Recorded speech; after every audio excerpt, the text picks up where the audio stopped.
Je vous laisse suivre la vidéo et puis on va commenter juste après la vidéo. Ne quittez pas. Suivez d'abord la vidéo sur les problèmes qui a eu lieu à l'aéroport Diori Amani du Niger. Et puis on va se retrouver juste après. Le calme est revenu, mais l'identité des assaillants n'est pas connue. Il y a quelques minutes, le président Tchiani s'est exprimé. Il remercie la Russie pour son aide et accuse la France, le Bénin et la Côte d'Ivoire d'avoir soutenu ceux qui ont mené l'attaque. Le récit de Laure de Matos.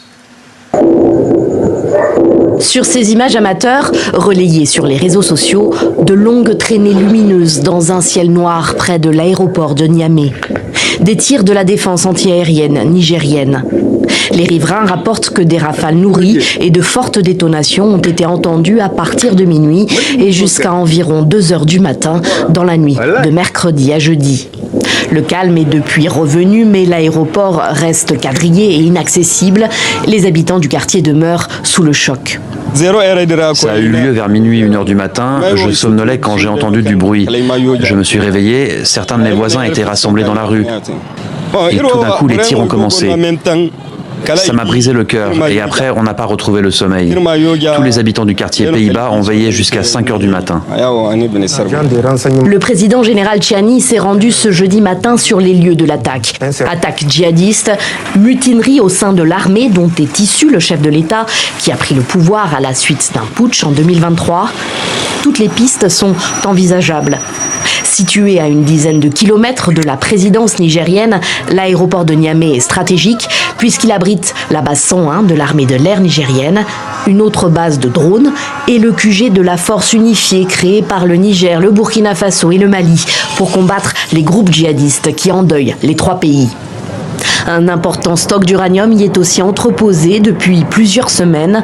De l'uranium qui proviendrait de la mine de Somaïr à Arlit dans le nord, que le Niger a nationalisé l'été dernier, expropriant ainsi le groupe français Orano qui en détenait plus de 60% et qui conteste depuis cette décision en justice.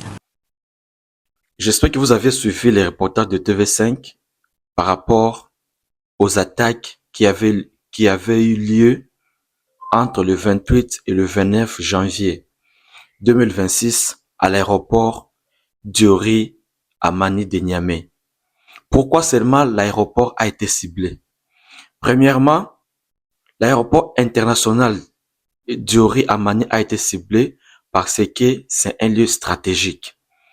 Il y a une très grande base militaire de tous les 3 pays de l'AES. Donc, le Burkina Faso, le Niger et le Mali ont installé leur base militaire principale à l'aéroport de Niamey. Ça, c'est premièrement.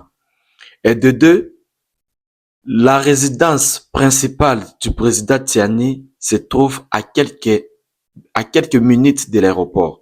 Donc, si déjà vous prenez l'aéroport, facilement vous pouvez atteindre la résidence officielle du président Tchiani. Et en troisième lieu, c'est aussi la réserve de l'uranium du groupe Orano. Ça se trouve aussi tout autour de l'aéroport. Et selon le gouvernement du Niger, cette attaque est le fruit principalement de la France avec ses supplétifs, donc la Côte d'Ivoire et le Bénin. Et quelques minutes après, il y a eu la revendication du groupe d'État islamique. Donc, on ne sait pas si réellement c'est la France qui a coordonné tout ça ou carrément c'est les djihadistes. Et malheureusement, l'attaque a eu quand même des conséquences de 2 côtés. Et du côté djihadiste, il y a eu 20 tués et puis 11 capturés. Et du côté gouvernement, on nous a juste renseigné qu'il y a eu 4 militaires blessés.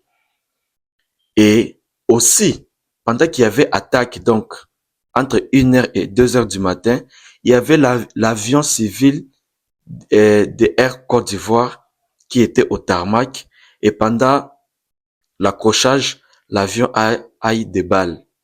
Et gloire à Dieu, il n'y a pas eu mort d'homme. Ce sont là un peu les informations que nous avons en notre possession. La population qui vit dans le pays de l'AES doit vraiment être fort. Pourquoi? Leurs présidents sont en train de chercher l'indépendance, sont en train de sortir de l'hégémonie occidentale et malheureusement, ces pays-là ne seront jamais en paix aussi longtemps qu'ils veulent vivre l'indépendance sans l'apport des Occidentaux.